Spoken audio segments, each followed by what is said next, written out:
Mesdames et messieurs, chers internautes, bienvenue sur Bénin Dabaroutou. Nous sommes dans la commune d'Adjara, c'est le département de Lomé, et nous sommes avec la première autorité de cette commune, la cité des Tambours. Monsieur le maire, merci de nous recevoir. Merci à vous. Moi, c'est Germain Wamboybe, maire de la commune d'Adjara, la cité des Tambours. Merci, monsieur le maire. Bénin Dabaroutou est une initiative du groupe de presse Dabarou qui vise, entre autres, à faire la visibilité des communes, à permettre aux communes de mettre en avant les atouts, de faire connaître leurs communes et d'appeler les investisseurs à venir s'installer dans leurs communes. Alors, pour les investisseurs qui nous suivent, pour ceux-là qui ne connaissent pas la commune d'Adjara, présentez-nous-la, s'il vous plaît. Merci beaucoup. D'abord, je vous souhaite la bienvenue dans la commune d'Adjara. Merci beaucoup pour l'accueil. La commune, la cité des Tambours. Oui. La commune où il fait mieux vivre et bon vivre. Merci beaucoup. Adjara est située dans le département de Lomé, au sud-ouest du Bénin. D'accord. Notre commune est à 7 km de Porto-Novo et à 38 km de Cotonou. C'est-à-dire environ 38 km, vous êtes à Cotonou, à Adjara. D'accord. Nous partageons étroitement les frontières avec les communes sœurs d'Avrancourt, de Porto-Novo et la République fédérale du Nigeria. D'accord. Nous sommes à quelques mètres du Nigeria. Ah ben super. Ouais. C'est un atout pour notre commune d'ailleurs. Ah oui. Adjara, c'est aussi une population de plus de 100 000 habitants qui vivent dans nos 6 arrondissements. Nous avons 6 arrondissements dans notre commune. Okay. Il y a l'arrondissement d'Adjara 1, d'Adjara 2, il y a Ronvier, il y a Malawi, Méridionum et puis à Globé. Voilà les 6 arrondissements que compose notre commune Adjara. En dehors de notre principale langue, qui est Adjaragbe, nous parlons également le Toligbe, le Kungbe, Yoruba et Setogbe. Voilà les différentes langues que nous retrouvons dans la commune d'Adjara. Notre proximité avec le Nigeria fait de nous une zone de transit avec un fort potentiel économique. C'est-à-dire que vous devez constater que nous avons d'ailleurs deux douanes, deux postes de douane dans notre commune. Il y a le poste de douane de Méridionum et celui de Ponton.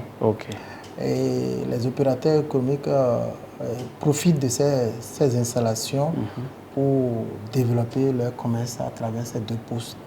Donc ces deux postes sont des atouts surtout pour la commune et pour le géant du Nigeria. Nos populations sont dans plusieurs secteurs d'activité, notamment l'artisanat, le commerce, l'agriculture et la pisciculture. Voilà les différentes atouts commerciaux, économiques et touristiques. Voilà, de notre commune. Nous avons 2 labels importants qui font de nous une commune de tourisme. D'abord, il y a la première qui est la fabrication de tam-tam chez nous à Adjara. C'est ce qui donne le nom de Cité des Tambours. Cité des Tambours, exactement. Donc si vous voulez voyager, vous venez dans la commune d'Adjara et si vous vous perdez, dites seulement vous allez dans la Cité des Tambours. Vous allez vous retrouver facilement. D'accord, donc Adjara est appelée la Cité des Tambours par rapport à cette fabrication des tam-tam née d'Adjara. Cela fait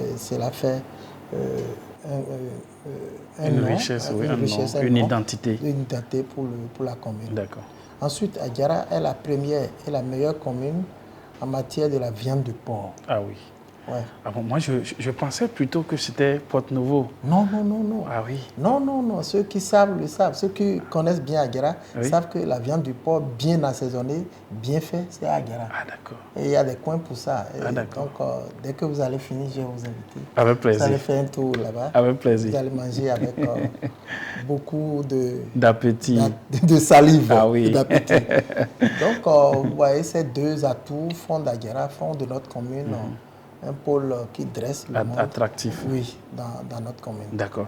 Merci, monsieur le maire. Alors, nous sommes là parce que nous voulons faire le bilan de la réforme du secteur de la décentralisation. Cette réforme qui, au départ, a fait couler beaucoup d'encre de salive, avec beaucoup d'interprétations, des secrétaires exécutifs qui viennent arracher le budget au maire, des secrétaires exécutifs qui viennent arracher des compétences au maire. Dites-nous, vous personnellement, maire de la commune d'Adiara, comment vous avez vécu cette réforme? Merci beaucoup. C'est vrai que cette réforme fait couler beaucoup d'encre. Ah oui. Les gens en parlent, beaucoup de gens s'en parlent. Nous, dans la commune d'Adiara, on a accueilli les réformes sans la moindre idée. C'est-à-dire, les réformes sont les bienvenues chez nous. Ok. C'est une belle chose d'ailleurs. Je l'ai déjà dit à plusieurs occasions. Cette réforme est une bonne thérapie pour régler en profondeur les problèmes de développement local. Adiara et tout son conseil communal ont bien accueilli cette réforme d'ailleurs. L'avantage, c'est que ça permet de gérer les défis de développement avec beaucoup de sérénité et de justice. Absolument. C'est pourquoi nous l'avons accueilli à bras ouverts. Alors, la réforme, vous l'avez accueillie à bras ouverts. C'est vrai, j'ai pu m'entretenir déjà avec la secrétaire exécutive qui a dit qu'elle a été reçue comme si c'était chez elle. Et tout le conseil et vous en premier. Alors, comment elle est mise en œuvre de façon concrète? Vous avez dit que c'était un cadre qui permet de bien assurer un développement à la base. Comment elle est mise en œuvre depuis bientôt 1 an à Adiara? À Adiara, tout se passe très bien. Tout se passe très bien. La collaboration se passe sans heurts avec la secrétaire exécutive et les autres cadres de l'administration. À Adiara, nous avons la chance d'avoir une secrétaire exécutive laborieuse et qui a un sens d'écoute élevé. Tout ça là, c'est de l'éducation. À mon avis, c'est une dame qui a une bonne éducation. Elle travaille comme une vraie Amazone. Nous travaillons dans une bonne ambiance pour la mobilisation des ressources propres, surtout. Vous voyez, quand vous n'avez pas, il n'y a pas les hommes qui accompagnent cette réforme, ça risque d'être échoué. Et nous avons eu la chance d'avoir une dame en plus. Elle accompagne véritablement la réforme. Et quand je le dis accompagner, elle-même, parfois, elle se met en route pour aller dans les marchés, les points de gisement de ressources de la commune. Elle se met en marche pour aller chercher, pour comprendre et savoir comment ça se fait et qu'est-ce que nous pouvons faire pour que cela puisse donner véritablement. Donc, elle n'est pas seulement pour le bureau, elle est également sur le terrain. Et donc, c'est ça que nous apprécions. Et c'est pourquoi tout le conseil communal l'accompagne. Absolument. Alors, la réforme, telle que vous la décrivez, telle qu'elle est vécue, ici, on peut déjà imaginer, est-ce qu'elle a de beaux jours devant elle? Je vous ai dit que c'est une bonne chose que les maires soient déchargés pour certaines responsabilités. Nous avons, vous savez, dans le passé, nous avons plusieurs responsabilités. Nous avons la responsabilité politique administrative, technique, tout. Vous voyez, je donne un exemple où nous sommes conviés à une réunion à la mairie sur, par exemple, le développement local, la mobilisation des ressources. Où tout de suite, on vous appelle également pour une réunion politique. Et vous devez... Le choix est vite fait. C'est la réunion politique. Donc la politique, c'est la politique qui nous a amenés. Ah oui. Donc nous cédons la place et nous laissons... Et parfois, quand vous n'êtes pas là, tout s'arrête. Ah oui, c'est clair. Parce qu'il faut voir le maire, le maire doit être là, il faut que le maire soit là d'abord. Maintenant, le président Talon a bien vu. Même en l'absence du maire, tout se déroule correctement. Très bien. Et je crois que c'est pourquoi la secrétaire exécutive que nous avons fait bien le travail. Il arrive que nous soyons à des ateliers, à des réunions, même pas si ce n'est pas politique, à des réunions administratives. Mais elle déroule le plan, elle déroule le programme et tout se passe très bien. Il y a pas, quelqu'un ne peut pas dire aujourd'hui, je suis allé à la mairie et pour tel problème, le maire n'est pas là et du coup c'est bloqué. Non. tout de suite, vous allez voir la sécurité administrative et tout se passe très bien.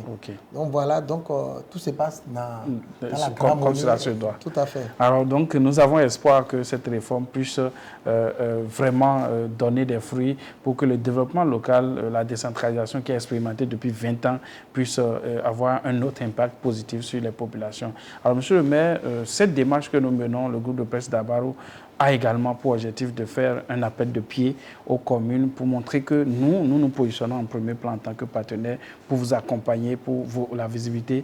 Vous avez parlé du port qui est un label pour la commune d'Adjara que moi personnellement, même en tant que journaliste, j'ignorais. Je pensais que c'était Porte Nouveau.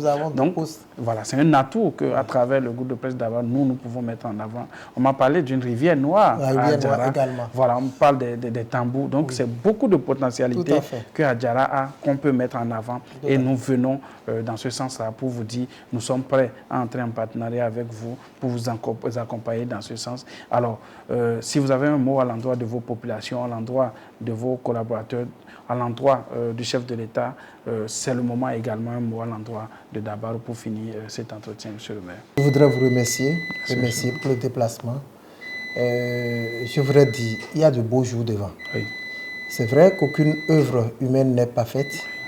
Il y a des insuffisances à corriger pour améliorer le système légal et législatif de la réforme. Oui. Je pense que les maires pourront s'exprimer à l'évaluation de la réforme pour voir comment renforcer ce qui se fait déjà. Oui. Je voudrais donc remercier le président Patrice Talon pour son leadership éclairé et surtout ses ambitions audacieuses pour le Bénin et nos communes. En tout cas, dans la commune d'Adjara, nous ferons tout ce qui est de notre pouvoir pour la réussite de cette réforme. Je compte beaucoup sur le conseil communal, la secrétaire exécutive, les cadres techniques, le personnel administratif et beaucoup plus sur la population. Et je crois qu'ensemble, nous allons faire décoller notre commune en matière de développement local. Je voudrais remercier tous ces cadres qui entourent le maire, les adjoints au maire, et les conseillers, tout ce monde-là qui travaille inlassablement pour le développement de la commune. À l'endroit de Dabarou, à partir d'aujourd'hui, nous sommes des partenaires. Merci. Et nous voudrions bien compter sur vous pour des initiatives pareilles, pour des reportages pareils. Ça permet de mettre à l'orbite, sur l'orbite la commune et la visibilité de la commune, les atouts touristiques, les atouts économiques, les atouts culturels de toutes les communes. Et je voudrais que vous inviter à continuer toujours de cette manière pour que à l'extérieur, de loin, les gens puissent connaître véritablement ce que nous sommes comme des communes du Bénin. Merci, monsieur le maire. Chers internautes, ainsi prend fin cette émission Bénin Dabarou Tour avec le maire de la commune d'Adjara, la cité des tambours, la cité de la viande de porc. Et nous allons faire la dégustation tout à l'heure, monsieur le maire nous l'a promis. Merci de faire comme nous, de faire le déplacement d'Adjara. C'est une destination qu'il faut vraiment explorer. Bénin Dabarou Tour, à la prochaine étape.